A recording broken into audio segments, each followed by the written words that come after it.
Welcome to our channel Telugu funny old. ఈ channel ముఖ్య ఉద్దేశం భక్తి పూజా విధానాలు, పుణ్యక్షేత్రాలు, ధర్మ సందేహాలు, మనసుకు ఆహ్లాదం కలిగించే మంచి మాటలు గురించి తెలియజేయటం. దయచేసి మా ఛానల్ కు సబ్స్క్రైబ్ చేసుకుని పక్కనే ఉన్న బెల్ చిహ్నంపై క్లిక్ చేయండి. మేము చేసే కొత్త వీడియోస్ నోటిఫికేషన్లు మీకు వస్తాయి.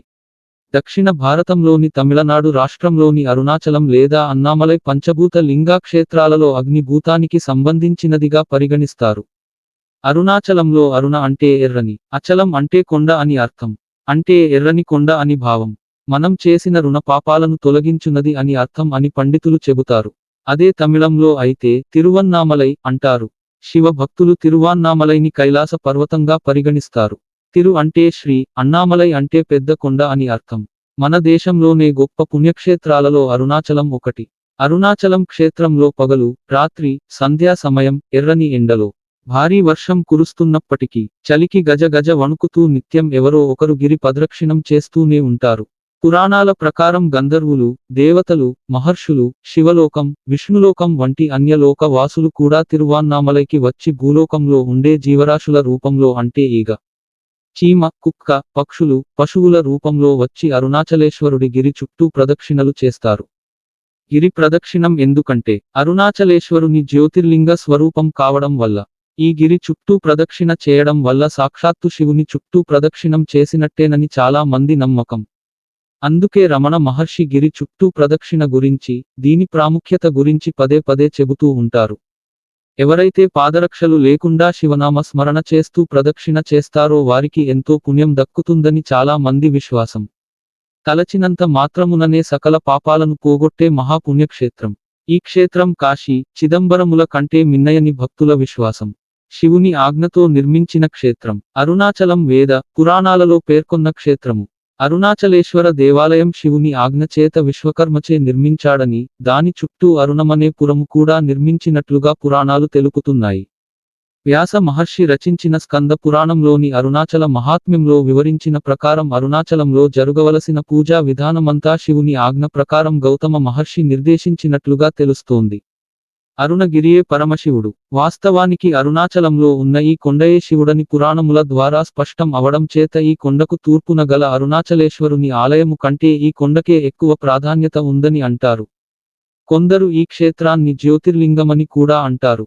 తేజోలింగం, అగ్నిలింగం. అరుణాచలంలోని శివలింగం తేజోలింగము కనుక దీనిని అగ్నిక్షేత్రమంటారు.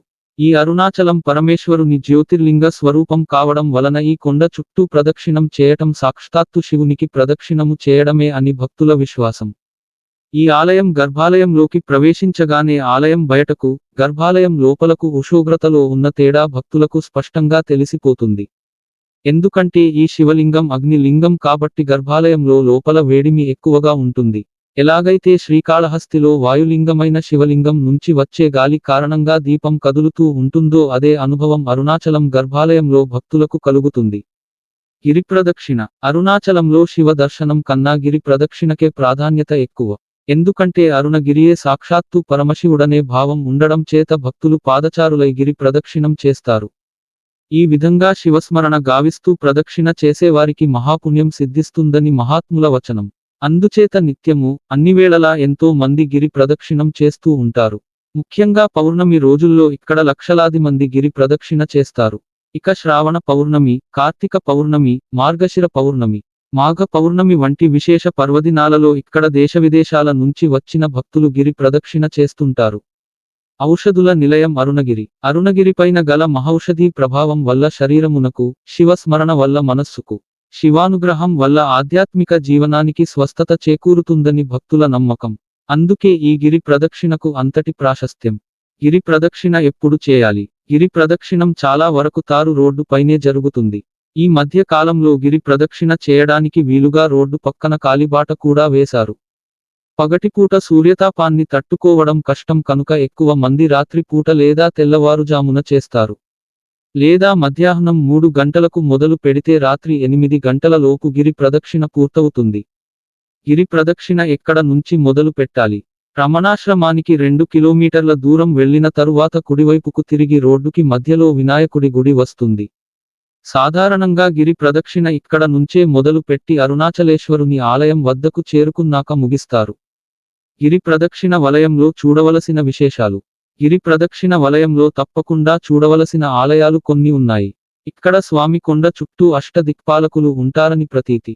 అందుకే ప్రదక్షిణ చేసేటప్పుడు ఈ వలయంలో ముందుగా ఇంద్రలింగం దర్శించాలి.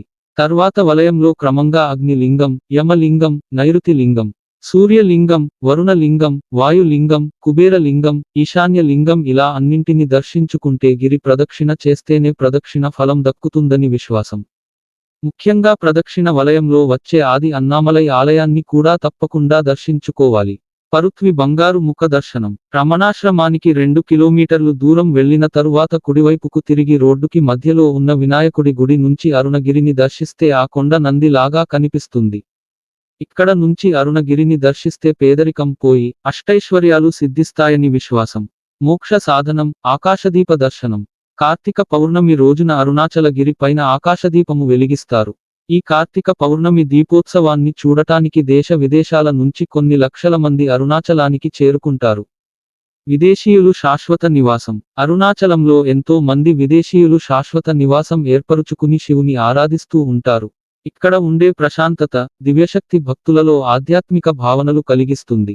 రమణాశ్రమం. అరుణాచలంలో చూడవలసిన మరొక ముఖ్య విశేషం రమణ మహర్షి ఆశ్రమం. అరుణాచలేశ్వరుని భక్తుడైన రమణుల వారు తన చిన్నతనంలోనే ఇంటి నుంచి బయలుదేరి అరుణాచలమునకు వచ్చి అక్కడే స్వామిని గురించి తపస్సు చేస్తూ తన జీవితాన్ని ధన్యం చేసుకున్న మహానుభావుడు. తదనంతరం అరుణాచలంలో ఆశ్రమాన్ని స్థాపించి ఎందరినో తరింప చేసిన మహానుభావులు రమణుల వారు. రమణాశ్రమం అరుణాచలేశ్వరాలయమునకు 2 కిలోమీటర్ల దూరంలో ఉంటుంది. అరుణాచలం వెళ్లిన వాళ్ళు రమణాశ్రమం తప్పకుండా సందర్శించాలి. విశేషమేమిటంటే ఈ ఆశ్రమంలో స్థానికుల కంటే విదేశీయులే ఎక్కువగా కనిపిస్తారు. సాయంత్రం సమయంలో రమణాశ్రమంలో చేసే ప్రార్థన చాలా బాగుంటుంది. రమణాశ్రమంలో రమణుల సమాధిని మనం చూడవచ్చు. రమణాశ్రమంలో కోతులు ఎక్కువగా మనకు కనిపిస్తాయి. నెమళ్ళు కూడా స్వేచ్ఛగా తిరుగుతుంటాయి. అక్కడ గ్రంథాలయంలో మనకు రమణుల గురించిన పుస్తకాలు లభిస్తాయి. శేషాద్రి ఆశ్రమం. అలాగే అరుణాచలం గిరి ప్రదక్షిణ వలయంలో శేషాద్రి స్వామి ఆశ్రమాన్ని కూడా దర్శించుకోవాలి. ఇక్కడ నిత్యాన్నదానం కూడా జరుగుతుంది. అతి పురాతనం, అతి ప్రాచీనం. అరుణాచలం కొండ నమూనాలను పరీక్షించిన పురావస్తు శాఖ అధికారులు ఇది కొన్ని లక్షల సంవత్సరాలకు ముందుదని నిర్ధారించారు. అందుకే దక్షిణ భారతానికే అరుణాచలం తలమానికంగా భావిస్తారు.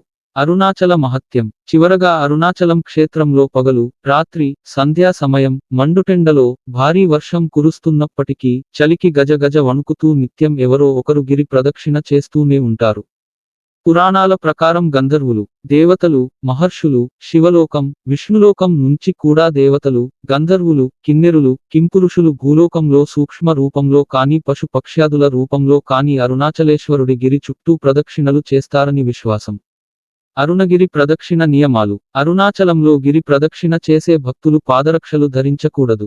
మద్యపానం, మాంసాహారం, ధూమపానం చేయరాదు. ప్రాపంచిక విషయాలను పక్కన పెట్టి అరుణాచల శివ అంటూ గిరి ప్రదక్షిణ చేయాలి. ప్రదక్షిణ వలయంలో కాఫీ, టీ, ఇతర తినుబండారాలు దొరుకుతాయి. మార్గమధ్యంలో ప్రయాణ బడలిక తీర్చుకోవడానికి కాఫీ, టీ తాగవచ్చు. తేలికపాటి ఆహారం తీసుకోవచ్చు. భక్తి ప్రధానం. అరుణాచల గిరి ప్రదక్షిణానికి కావాల్సింది ఆ ఈశ్వరుని మీద పరిపూర్ణమైన భక్తి విశ్వాసాలు మాత్రమే.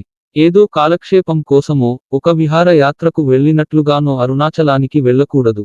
జీవితంలో ఒక్కసారి గిరి ప్రదక్షిణ చేస్తే మోక్ష ద్వారాలు తెరుచుకుంటాయి. ప్రతి నిత్యం సాయం సంధ్యా సమయంలో అరుణాచల శివ అని స్మరిస్తే చాలు కొండంత పాపరాశి అయిన అరుణాచలుని కృపాగ్నిలో ధ్వంసమైపోతుంది. ఇలా చేరుకోవచ్చు. అరుణాచలం చెన్నై నుంచి 185 కిలోమీటర్లు దూరంలో ఉంది. చెన్నై నుంచి బస్సు మరియు ట్రైన్ సౌకర్యం ఉంది. చెన్నై నుంచి అరుణాచలం చేరుటకు 4 నుండి 5 గంటల సమయం పడుతుంది. తిరుపతి నుంచి కూడా అరుణాచలమునకు బస్సులు కలవు. ఓం శ్రీ అరుణాచలేశ్వరాయ నమః. గిరి ప్రదక్షిణ వేళ ఏమి చేయాలంటే అరుణాచల గిరి ప్రదక్షిణం చేసేవారికి మోక్షం లభిస్తుందని, కోరిన కోరికలన్నీ నెరవేరుతాయని చాలా మంది నమ్ముతారు. మరీ ముఖ్యంగా పౌర్ణమి రోజున నిండు పున్నమి వెన్నెల్లో గిరి ప్రదక్షిణ చేయడం వల్ల జీవితంలో అనేక ప్రయోజనాలు కలుగుతాయని చాలా మంది నమ్మకం. ఇలా ప్రదక్షిణకు వెళ్లే వారు ఏవైనా పండ్లను, నిమ్మకాయలను తీసుకెళ్లాలి. గిరి ప్రదక్షిణం చేసే వారు ఖచ్చితంగా పాదరక్షలు లేకుండా వెళ్ళాలి. బరువులు ఎక్కువగా ఉండే బ్యాగులను తీసుకెళ్లకండి. ఎందుకంటే గిరి ప్రదక్షిణం మొత్తం 14 కిలోమీటర్ల వరకు ఉంటుంది. పగటిపూట ప్రదక్షిణ చేయడం చాలా కష్టంగా ఉంటుంది. అందుకే ఉదయం 10 గంటలలోపు గిరి ప్రదక్షిణాన్ని ముగించాలి. ఎక్కువ మంది పౌర్ణమి రోజే గిరి చుట్టూ ప్రదక్షిణం చేస్తారు.